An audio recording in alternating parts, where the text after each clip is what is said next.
Salamat po sa pagsama niyo po sa amin sa araw po na ito sa pag-aaral po ng salita ng Panginoon Diyos.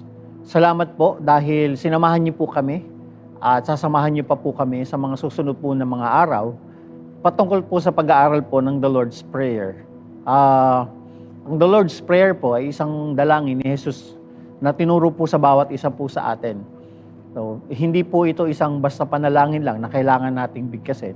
Ngunit sa pag-aaral po natin, makikita natin na napakamakapangyarihan po ng The Lord's Prayer dahil napakamalaman po nito. It entails to us that we are actually declaring something. Hindi lang to basta sinabi natin na prayer, tapos na. No? But this is actually a prayer of declaration and a prayer of plea. As we continue and as we end this series po of the Lord's Prayer, gusto ko lang i-remind ng bawat isa po sa atin na this is actually a petition of prayer na nahati po sa dalawa.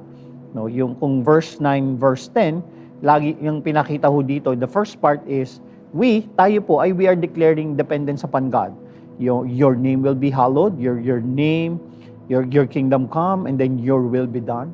Ito po yung mga pagkakataon na kung saan tinataas natin ang pangalan ni Jesus. Dahil meron pong part si Jesus doon po sa prayer po natin.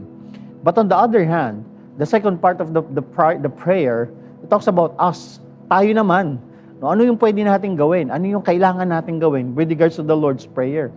Sabi niya rito, give us this day our daily bread.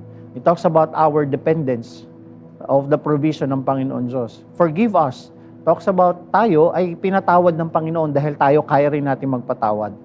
And lead us not into temptation. This is a total dependence of the Holy Spirit or the presence of God na hindi natin kaya yung temptation.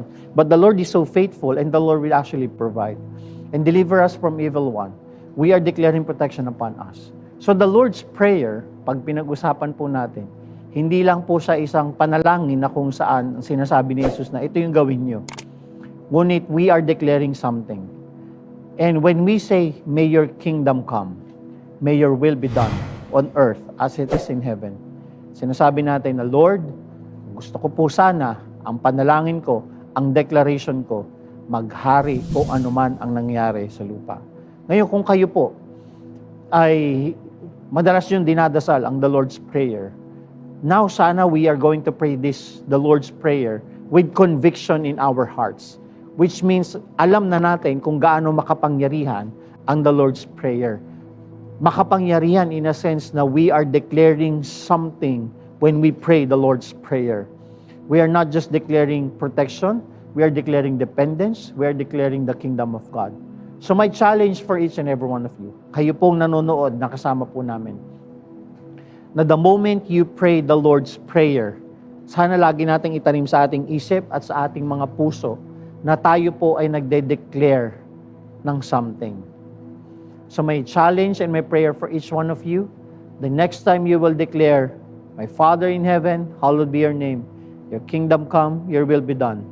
On earth as it is in heaven, give us this day our daily bread.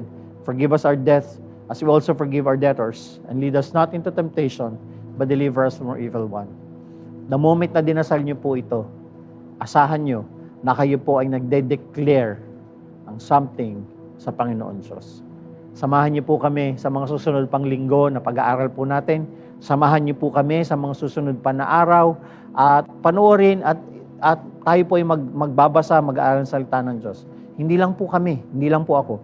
Marami po kami ditong pastors na nag-aaral po ng salita at binabahagi po namin sa inyo.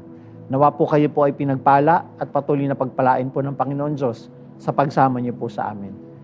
Declaring blessing upon each one of you. And I hope to see you again soon. Keep on sharing and watching all the videos here because I know that the Lord will speak to you in a very personal way. Have a blessed day. God bless each one of you. Have a good day.